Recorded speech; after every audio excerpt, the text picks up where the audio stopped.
All right, welcome everybody. We are here on the After Dark show at the Fixed Ops Roundtable. It's a special evening. We have the winners of the Best Practice Award from the Ford Stock event. You can see one here that was awarded to Bob Tasca a while back on our 10th event. This was our 20th. We're so honored to have with us today the folks who are going to be with us on the panel, and you'll see them here. They are Richard Lupo from Appletree Honda and Acura. Jim Sabino is with us from All American Ford in New Jersey. Michelle Blakeley is here from Affinitiv. Great panel they had at the roundtable. Tammie Ventura from Hudson Automotive Group. And of course, the lovely Sophie Jordan-Collins is with us, as is the lovely Alyson Landix.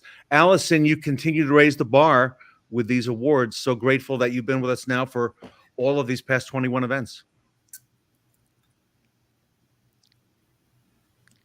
And you're on mute, Alyson, of course. So we don't hear a word that you're saying. Okay, but yeah, we see the lovely award. So, okay, so it's fantastic. My apologies about the mute. Yes, here's the lovely award. All right, so Sophie, great event. And, we have another one coming up in just another 7 or 8 weeks. Yes, we do. We're getting excited for our Automotive Avengers event. And we just got the final count for our Ford Stock event, didn't we, Ted? Yep. Attendance was pretty darn good, everybody. And, we appreciate everybody attending that and all the folks who were involved behind the scenes. Jim Sabino, that was a 4-day event. We pulled another 4 days out of the hat with this one. So not easy to do. You sure did. It was filled with content, amazingly content from great speakers, incredibly knowledgeable people across all walks, whether it's be a vendor, service directors, general managers, and just a lot. I took so many notes and took a lot away from this event. Really was well worth watching. I see Tony Owens is on. Jeff Bogaski.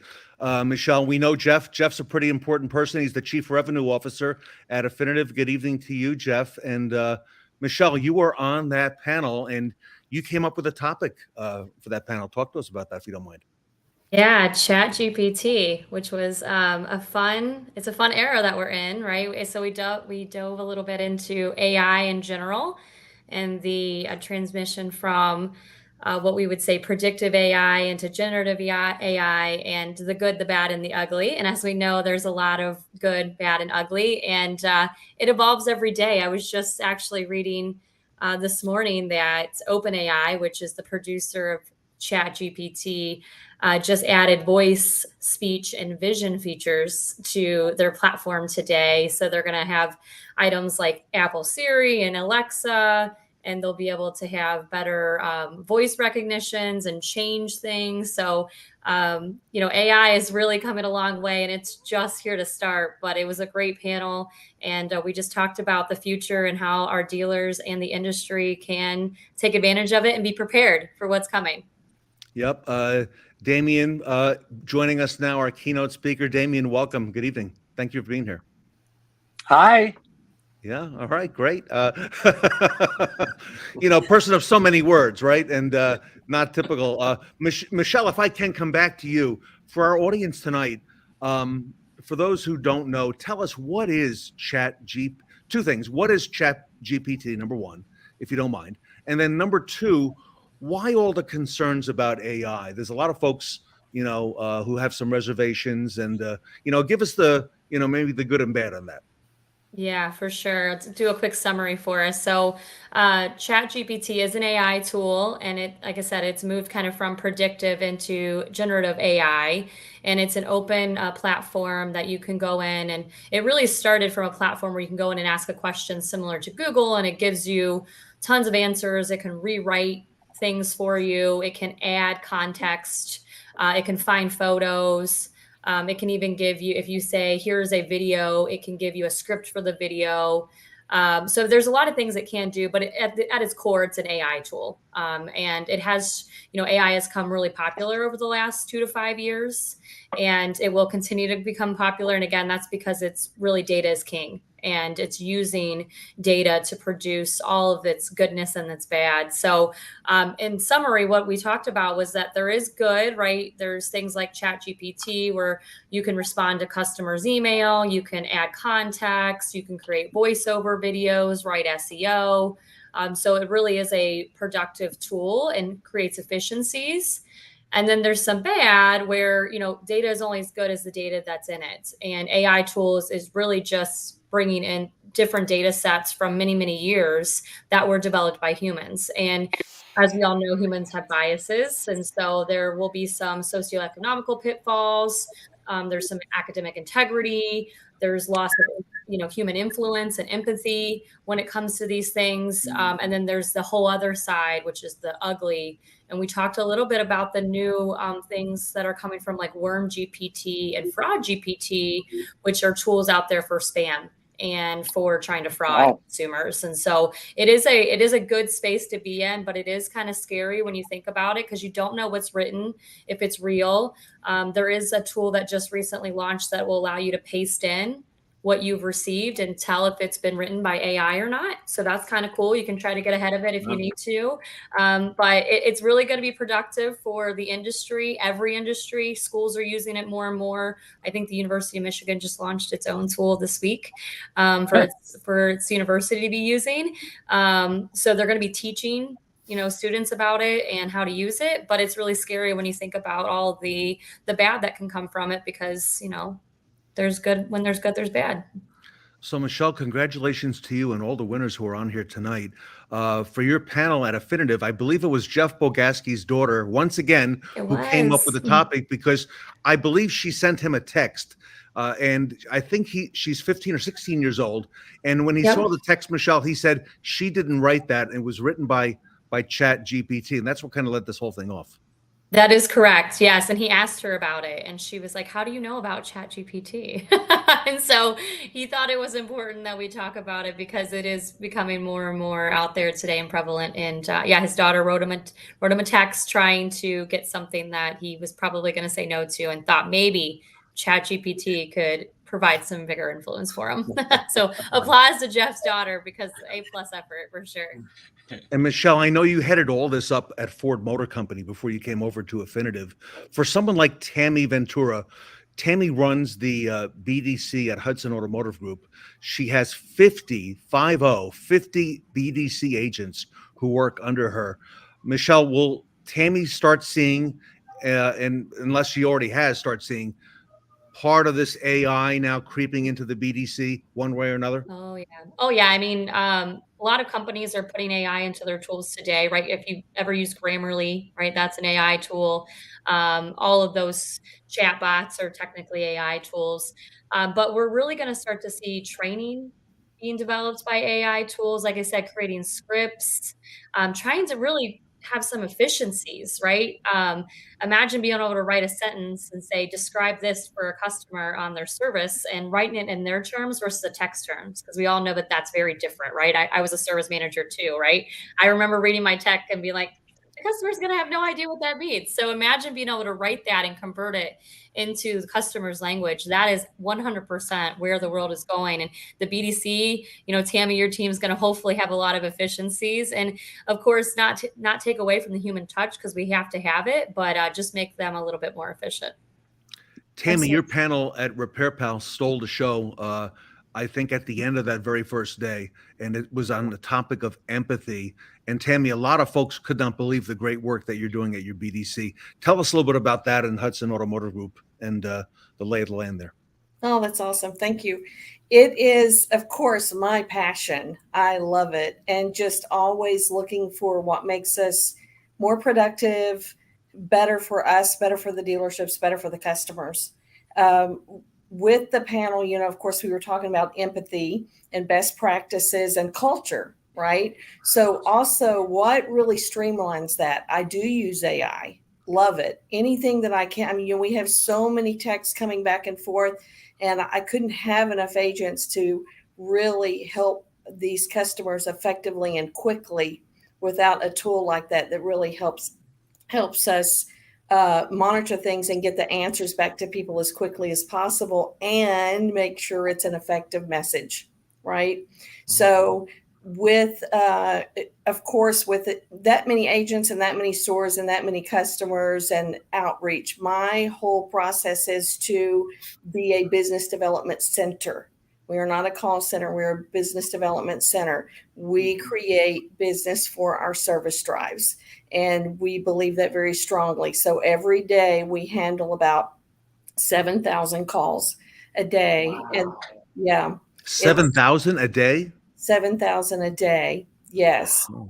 And my goal is for more than 50% of our calls to be outbound, whether it's text, email, some source of communication, but also being effective with that and having empathy for the customer. What does that look like? It involves a lot of best practices to make things run very smoothly because the customer feels that, whether they're on the phone or in the lane. We talked about having a process where we would transfer the customer to the lane. So when they arrived, making sure that the team there was aware of the situation. So there's a very seamless transition with the customer between the phone, the lane, and completing their service with the dealership. And I have a phenomenal team. We talked about bringing the vendors in, making sure that all the agents are knowledgeable.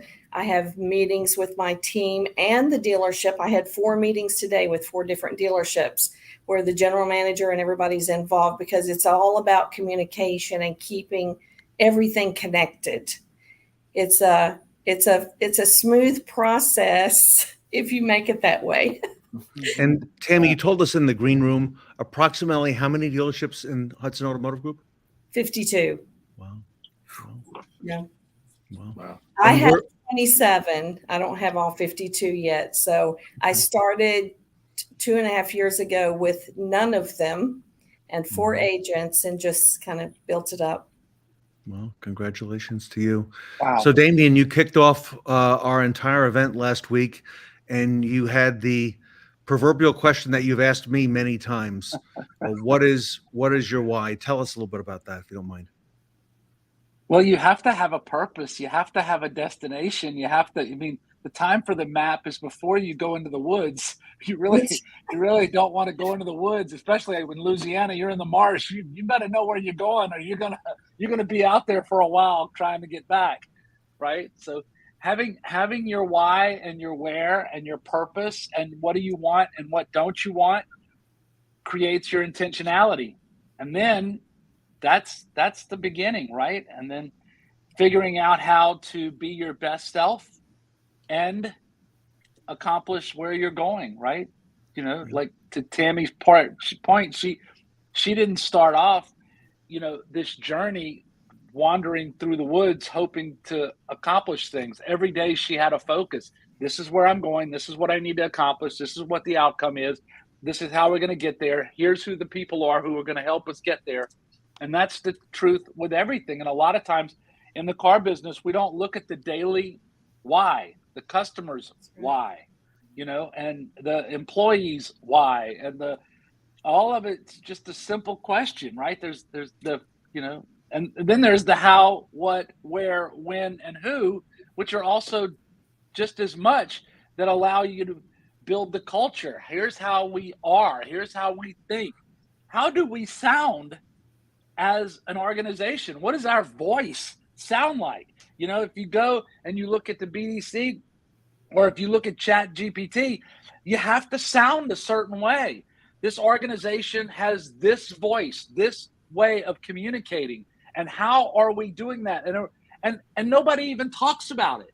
Nobody even talks about it. They might stumble into culture when it's something that is clearly something that can be developed and focused on and created, especially with the new training that you're going to be able to do, with the different AI tools, right? Why? Yep. I know Michelle McLean, who's on the screen right now.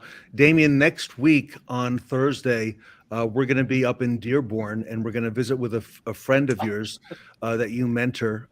He is at a Chevrolet Cadillac dealership. His name is Ali Rita. He's the #1 salesperson for automotive in the world.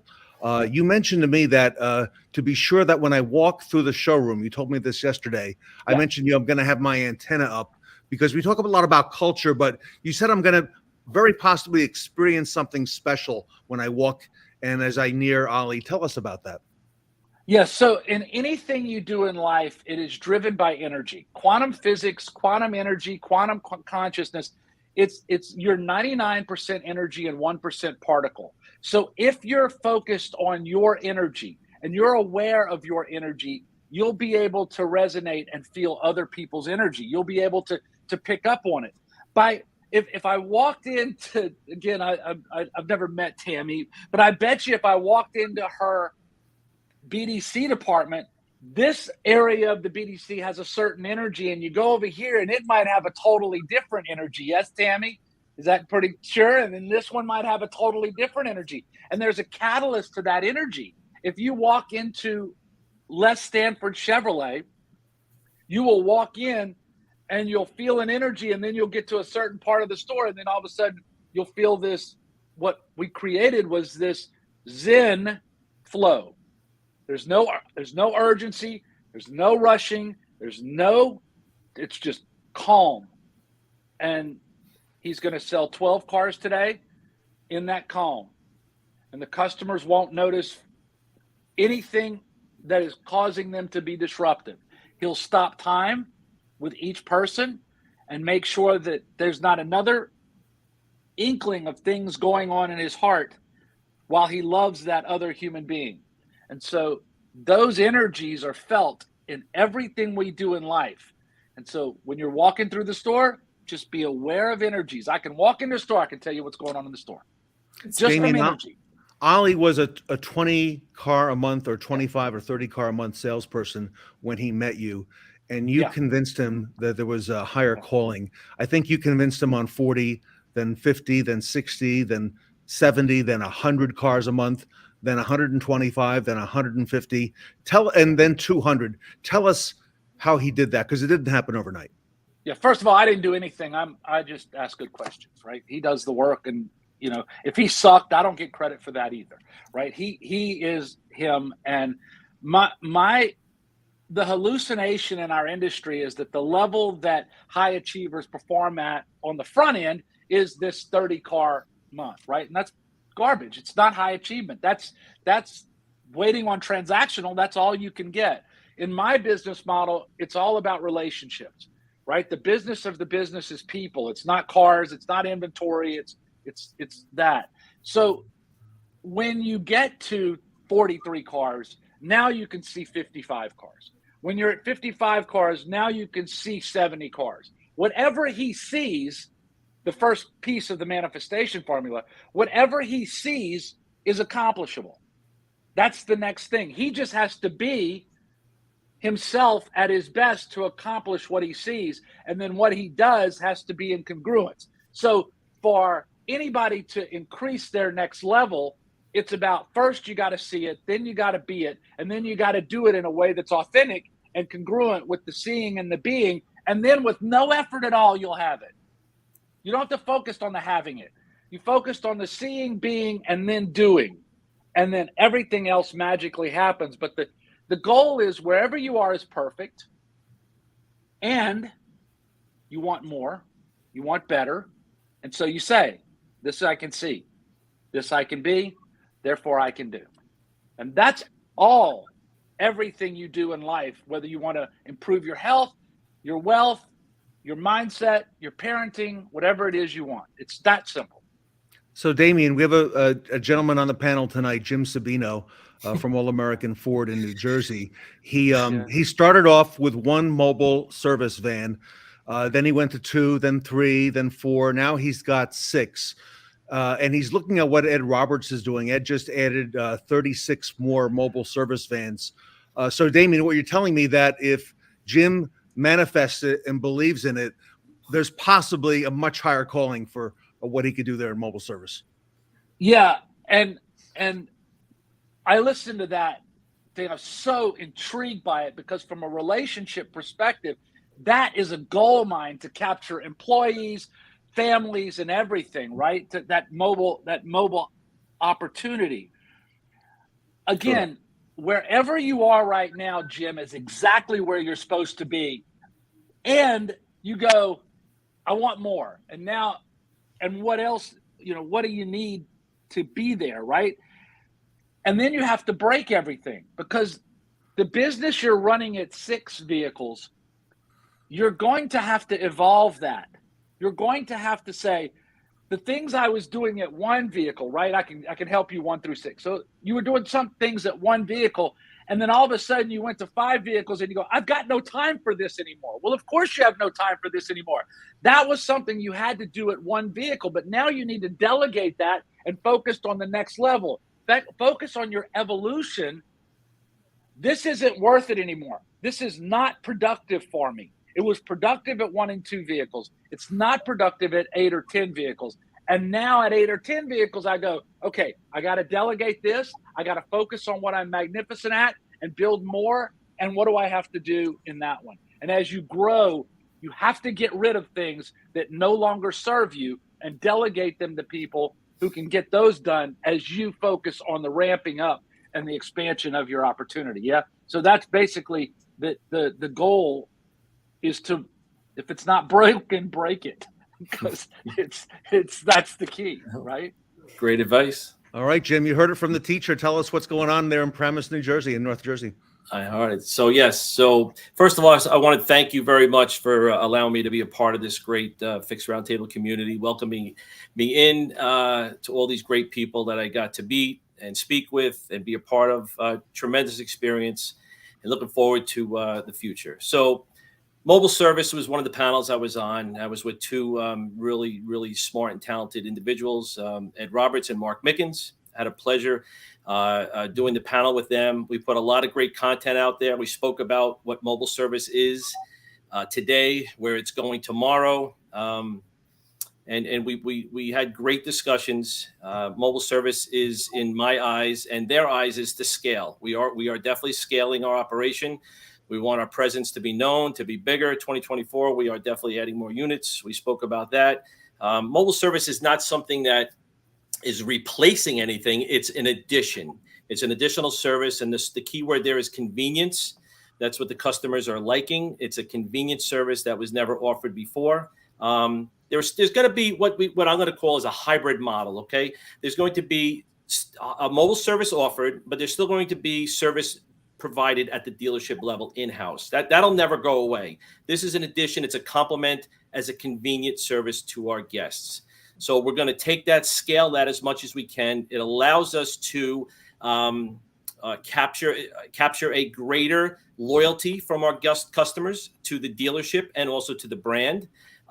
We engage more with the customers. Our CSI score has seen a lift. So overall, it's a win. It's what I call is a business within a business. So as we have to scale it internally also. The vans don't drive around themselves. You need mobile service technicians. You need mobile service coordinators on the inside to take all the information, set up the appointments to make sure the vans arrive on the day and the time they're supposed to be there. Yes, there's a lot behind the scenes to do to make it work properly and scalable. The other panel I was on with Richard was one of the gentlemen that I was on the panel with. It was young technician panel on how to treat them and how to get them acclimated to your service department and to keep the ones engaged as far as setting them up a career path, holding them accountable for the work, training, and just teaching the way retail service departments work, and making sure that they are the replacements for our technicians that are starting to hit retirement age or have defected for another industry. They just don't want to do this anymore. So that is, we need that good replacement. The mindset's a little different. The work ethic's a little different, but we have to adjust on a daily basis to make that work. We have to continually support them, show them the forward path with education as far as new technology, new products, and make sure that it's a great working environment. It's a place that they want to come back to every day and see a long-term career within your dealership and organization. And that's what our panel there kind of stressed across the board. We were all pretty much in sync with that message. Others brought some different, cool insights, but overall, that was the picture of that panel. So, it was great to be a part of. The message was awesome, well received, mobile service and the young tech panel. And listen, this was a great opportunity, and I was blessed to be part of this with so many other talented peers across the industry. And as long as the vendors also, as well as them, the vendors that kind of brought their expertise, their knowledge, their services was really, really a big, huge asset to this whole roundtable. So that's it. That's what I have here. It was great. And I thank you and congratulations to all the winners of this award. I accept this on behalf of my fellow panel mates. Right. I've used that before and you kind of laugh, but it's a group effort and everybody really pitched in and really cool. Looking forward to the next event.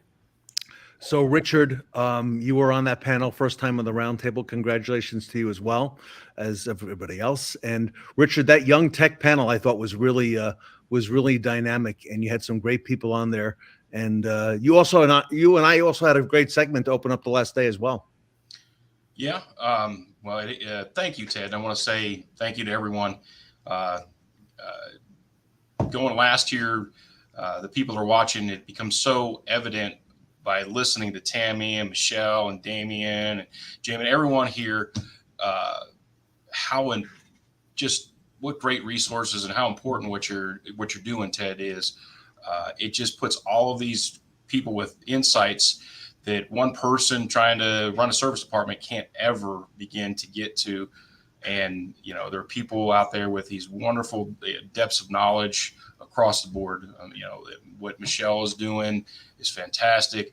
Tammie, 7,000 calls a day is just absolute ridiculousness. But scaling that up in just a few years, congratulations to you. And yeah, we opened up the last day by introducing Apple Tree to the family here at Fixed Ops Roundtable and letting everyone know that, Ted, you're headed out here to the Western North Carolina region. We're going to host a pop-up event with you, and we just can't be more excited about that. And so as far as the Young Tech panel, when you get a chance to be on with Jim and Ed Roberts, Sean, and you can't help but have a great discussion. We focused on the culture here at Apple Tree that's very important to us, and how we go about seeking out new talent, bringing them into Apple Tree. And as Ed had said, they may not be technicians their whole life. They may be advisors, parts counter people, transition into sales. We have to offer that flexibility, but as an entry into our world, bringing them in as an entry-level technician and giving them the support and trying to keep them and retain them as a technician for those replacements. And also to be the ones that are going to go to the forefront of EV, hydrogen, all the things that are coming down the pike, all of the self-driving, and a lot of stuff that I don't know that we're even ready for or even aware of at this point over the next coming decades, or having the people that we're bringing in now be the people that are going to service those cars and keep our dealership going and keep our business relevant going forward. It's such a task, and we take it very seriously at Apple Tree. And I shared some of that with the fellow panelists, and we just had a great exchange of ideas. So I'm happy to, and honored to get this award and be in such great company this evening. So, Sophie, this was your first 4-day roundtable, and last week you had a chance to spend a day in Sacramento with the Nilo company. Tell us what that experience was like with Tully and with his team as well. Yeah, it was awesome. So I was creating videos. I was being a tech. I was doing the tech videos that a lot of dealerships are starting to do, where they're giving people updates on their vehicles as they're getting their examinations done to them.